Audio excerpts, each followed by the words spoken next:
Hey y'all, it's V. Welcome back to my YouTube channel. I am back again with yet another hair video. I am rocking my crochet passion twists and they were super easy to do. So if you guys want to learn how I did my crochet passion twist, be sure to stay tuned. So here I am with my hair already pre-stretched out and in 2 braids just to keep it stretched. I'm going to be working on one side at a time with creating my foundation braids for my crochet. There'll be moments where I'll zoom in closer so you can see exactly what I'm doing.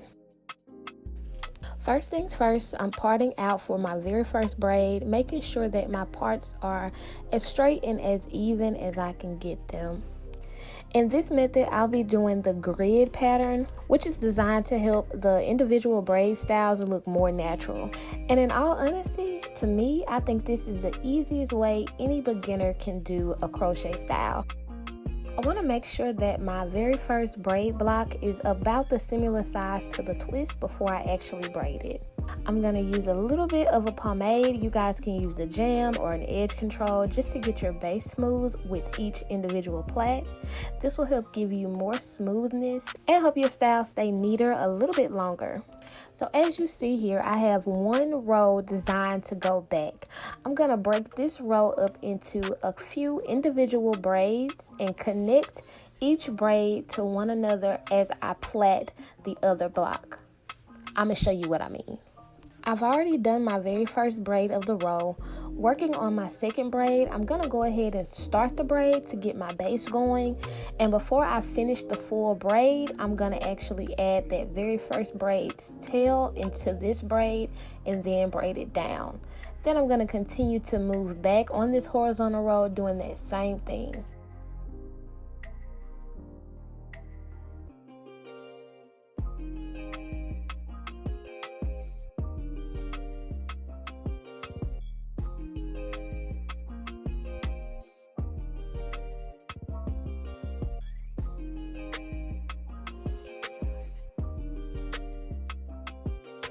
So pretty much I'm going to follow this same technique on the whole front side of my head. I do have the back side sectioned off just for some traditional cornrows that I'll connect at the back. But if you do not know how to braid flat to your head, you can use this method all the way back. Y'all, please don't mind me. I was watching the final episode of Pose. This was the part where Poppy was singing at the wedding. I just couldn't take it, but let's get back to that. So like I mentioned, you guys do have the option to just strictly go with cornrows going to the back on the back portion of your head. But I'm going to show you guys a method for all of my beginners out there who can't really braid flat, how you can use this grid technique going all the way to the back. So I'm going to get my blocks done about halfway of this horizontal row going towards the back. And then I'm going to move towards the bottom and work my way up. So I'm going to meet in the middle with the blocked braids, following the same exact technique that I used at the front with connecting them. You want to be sure that when you connect your bottom row braids to the braids that you created coming from the front, to gather all the hair from the braid. It can be a little tricky and feel like you have all of the braided hair, but sometimes you don't. So just be sure you have all the hair in the braid, because this is going to be the very final braid and you're going to be able to use this braid to kind of crochet and hook or connect it to another braid to hide.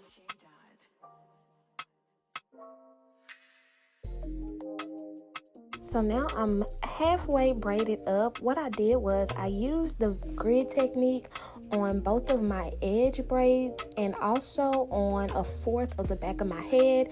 This is going to help me have that natural single braid look pattern all around the parts that are most important for whenever I'm pulling it up. And then I'm just going to connect it all in the middle, creating horizontal braids that I connect all the way up. Alright, once we have that locked and loaded, we are going to crochet our tail of our last braid underneath all the braids. However long your hair is, just crochet it underneath the braids. And we're going to move into the installation. I'm going to show you guys 2 methods.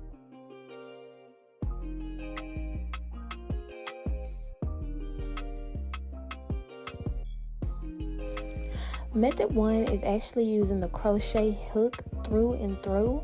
So using the crochet hook to go underneath the braid, connect it to the twist, pull that through, then pushing the crochet hook through the hole that's created in the twist already, and attaching the end of the twist and then pulling that through the loop that's created in the twist.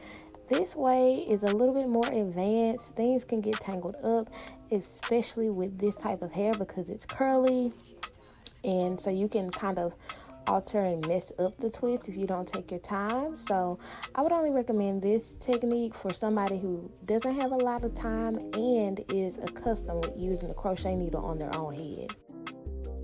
Method 2 is pretty simple. This is the one that I recommend for all my beginners out there. You pretty much basically just use the latch hook to pull the twist through, and then you do the rest of the locking in of the twist with your fingers by pulling the end of the twist through the loop. Try to be as gentle as you can when you are tightening the twist. You already have your hair braided and it's already pulled back, so you don't really want to cause any more extra tension. We're just going to continue that all the way back.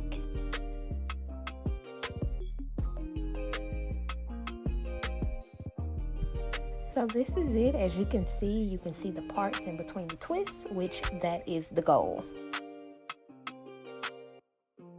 And that's pretty much it. I'm going to work my way through my whole head until I have all my twists in.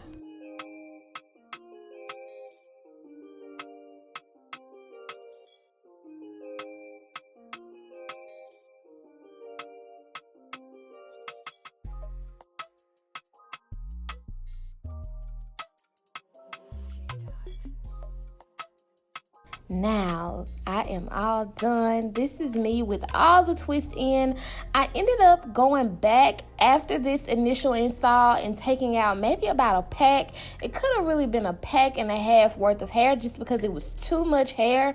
And once I got all the extra hair out, it was the perfect blend, perfect balance, perfect lightness for me to maneuver with. Let me show y'all a couple pictures of me and how I did what I did when I did what I did. Cute.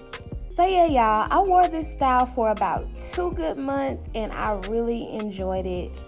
Remember to check the description box for the details about this hair below. And if you enjoyed this video, be sure to subscribe and I'll be back with more.